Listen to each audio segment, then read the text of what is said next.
Les 4 groupes, colonne par un, l'arme à la bretelle, gagnent successivement le carrefour des pistes à l'entrée du poste en soulevant un maximum de curiosité dans la population du village. Tous les inactifs sont là et j'imagine les commentaires.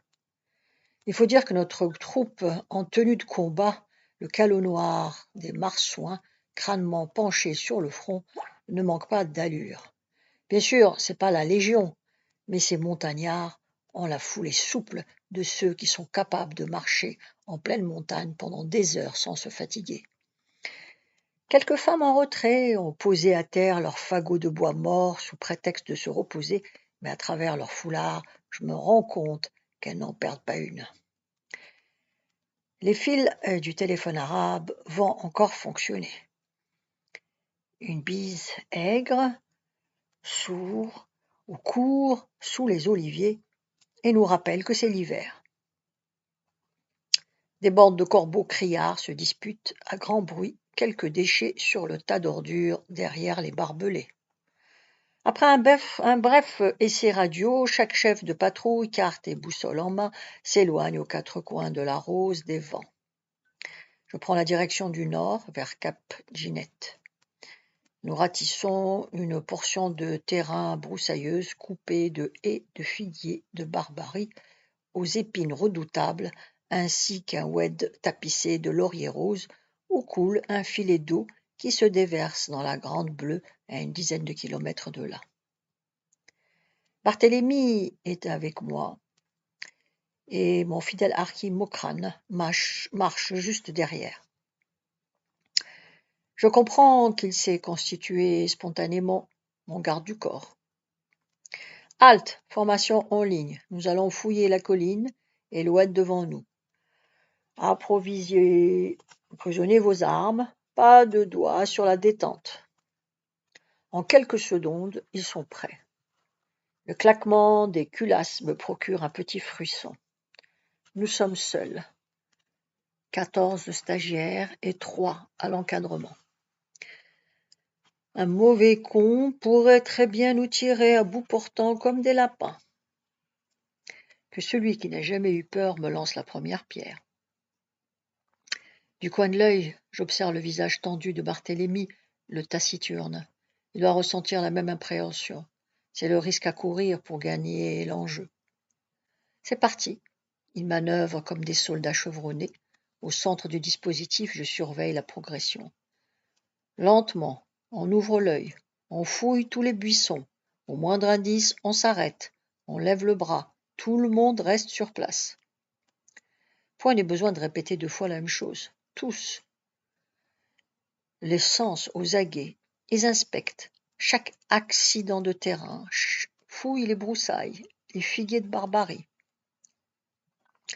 Arfaoui, à ma droite, me montre des traces au pied d'un chêne vert. Halouf, sanglier. Imperturbablement, mètre par mètre, tout est passé au crible. Un stagiaire lève le bras. Je me dirige vers lui au pas de gymnastique, tandis que les autres s'immobilisent. Il me montre à terre des douilles vides et oxydées de MAS 56, relief d'ancien accrochage. Rien ne leur échappe. Il n'est pas loin de midi et nous avons pratiquement atteint la limite nord de notre parcours. Halte! Rassemblement pour le casse-croûte. Déchargez vos armes. Barthélemy et Khaled en chouffent sur la ligne de crête. Vous mangerez là-haut. Une demi-heure de repos. Exécution immédiate. 2 hommes s'éloignent, tandis que le gros de la troupe me rejoint à mi-pente près d'un groupe d'oliviers centenaires au tronc tordu. Philosophes immobiles, témoins blasés du temps qui passe et des événements. Ils me rejoignent en bavardant et expriment leur satisfaction d'avoir un peu crapahuté. C'est dommage, mon lieutenant, qu'il n'y ait pas de pelouse par là. On aurait pu essayer les mousquetons. Ça viendra, mon vieux. Comme tu le dis justement, il n'y a pas beaucoup. Ça prouve que nous faisons du bon travail. Il faut toujours enfoncer le clou. Mangeons maintenant. Par radio, je contacte les 3 autres groupes. Dans l'ombre, on me répond que tout va bien et qu'ils ne vont pas tarder à reprendre le chemin du poste. Je signale à Scipion, qui a rejoint Ouled Amer, que tout se passe sans problème et que nous allons rentrer. Retour au CFAD sans histoire. Les autres nous ont précédés de peu et il y a foule devant l'armurerie pour la réintégration des armes sous l'œil vigilant de Scipion et de Chatoise. Depuis le coup de Ben Méziane, une sentinelle veille jour et nuit sur ce point sensible. La sono diffuse un flot de musique orientale. Ça fait un peu kermesse. À la veillée, dans les dortoirs, avant l'extinction des feux à 22 heures, une écoute discrète en compagnie de Khaled témoigne du retour à la confiance de ces hommes qui viennent de faire, comme ils le disent, une opération avec leur Mourkala. Je me doute que, pendant leur permission, les faits d'armes vont fleurir, même s'ils n'existent que dans leur imagination. On a dansé très tard au son de la derbouka. Le 21 février, le convoi vient les chercher pour retrouver pour 4 jours les familles et les villages qui dominent les sommets enneigés du Durdura. J'ose espérer qu'à leur retour, leur enthousiasme n'aura pas baissé. Quant à moi, je repars dardard sur le territoire du 1er bataillon pour recruter la 2e promotion en compagnie de l'officier de renseignement, le lieutenant Massé. Lui aussi connaît son travail, mais a procédé à une sélection qui correspond à nos critères. Nous passons une première journée à la SAS d'Ouled Aïssa, à 3 km de chez nous. Je fais mieux connaissance avec le capitaine Foster. Fortu, je vais vous montrer ma harka de Tabor, marocain. Ils ne sont que 12, mais en valent 100. Ils sont craints à des lieues à la ronde, n'ont peur de rien et ne font jamais de prisonniers. Mais les conventions de Genève, mon capitaine, ils s'en balancent, Fortu, et ils ont raison, car les Felouz en font autant de leur côté. J'espère que vous aurez l'occasion de les voir à l'œuvre sur le terrain. Je le souhaite aussi. Nous arrivons devant un groupe de petites maisons en dur derrière l'école et le bâtiment de la SAS. Ils sont là en famille, barbus, un burnous rayé de noir et de marron, le turban sur la tête. Ils se mettent spontanément en garde à vous à la vue de leur capitaine, qui me présente un sergent ancien au visage couturé de cicatrices. Je serre une main calleuse qui broie la mienne, une véritable serre. Massé ne pipe mot et m'apprend par la suite qu'il n'a pas eu droit de regard sur la sélection et que le capitaine a voulu entièrement s'en charger. Je me demande comment diable le futur groupe d'autodéfense d'Ouled Aïssa pourra s'entendre avec les Tabors marocains. Ça promet. Nous passons ensuite 2 jours à visiter les villages de Djerabet, de Douar Mendil, de Dar Baïda et d'Ouled Hamida, avec le même protocole de présentation du stage, de discussion à bâton rompu avec les candidats. Certains me parlent de la mort de Ben Méziane. Les nouvelles vont vite dans ce pays. Ce coup-ci, la promotion est en majorité composée d'Arabes. Je ne pense pas que cela posera problème, sinon nous le résoudrons d'une manière ou d'une autre. Un peu d'optimisme tout de même. J'ai mon compte et je dis au revoir à Massé que je remercie vivement pour sa collaboration. Adieu, Fortu. Tu fais un drôle de boulot. Moi, je préfère interroger mes salopards. Au moins, je sais à quoi m'en tenir. Je te souhaite malgré tout de réussir. Salut. Salut. Scipion vient de vivre 4 jours de permission en famille, laissant à Chatoise la responsabilité d'Ouled Amer et de la remise en état des installations. Je débarque au PC tout guiré. Vous devinerez facilement pourquoi Jocelyne arrive le 25, après-demain. Mission accomplie. La 2e promotion est recrutée. Massé nous a donné un fier coup de main. Au poil, Fortu. Où en sont vos projets de retrouvailles familiales? C'est pour bientôt, je suppose. L'arrivée à Maison-Blanche est programmée pour le 25, après-demain. Je boue d'impatience.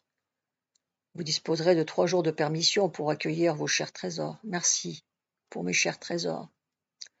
Vous ne croyez pas si bien dire. Je récupère mon courrier pour le lire, ce que j'attends de ces feuillets, de l'amour et de l'espoir de mener enfin une vie normale, même si ici c'est la guerre. Les stagiaires sont revenus et le programme d'instruction suit son cours sans problème, malgré les affres des premières sorties de nuit. Le 24 au matin, la Jeep me débarque devant la plaine. Tout décontenancé, je fais cliqueter le trousseau de clés dans ma poche. Je lève les yeux vers les volets fermés de l'appartement du 3e étage. Demain matin, il aura une âme et retentiront les cris de ma fille. Autant suis-je à l'aise avec mes hommes sur le terrain qu'aujourd'hui, je ne sais pas par quel bout commencer. J'ouvre la porte, puis les fenêtres. Le soleil pénètre à flot sur le capharnaüm de mon déménagement. Les caisses ne sont pas ouvertes. Il est urgent de mettre un peu d'ordre. Je dois aussi aller au village, faire les commissions de première urgence et surtout acheter du lait SMA pour bébé. Je me ferai incendier si par malheur j'oubliais. Il me faut, c'est primordial, trouver un moyen de locomotion pour me rendre demain matin à l'aérodrome. Une voiture de louage, peut-être. Mais ça ne va pas arranger nos finances, qui sont plutôt à la baisse. Je file donc à grands pas vers la ville, où, au grand étonnement d'Ounafi, l'épicier, qui est à 16 heures l'indique de l'officier de renseignement, m'échute, j'achète 2 vastes couffins en raffia de fabrication locale. J'entends une voix joyeuse derrière moi. « Mon lieutenant, vous faites le marché ?» Je me retourne et je découvre la Jimmy, mon moniteur, Delazib El-Majen.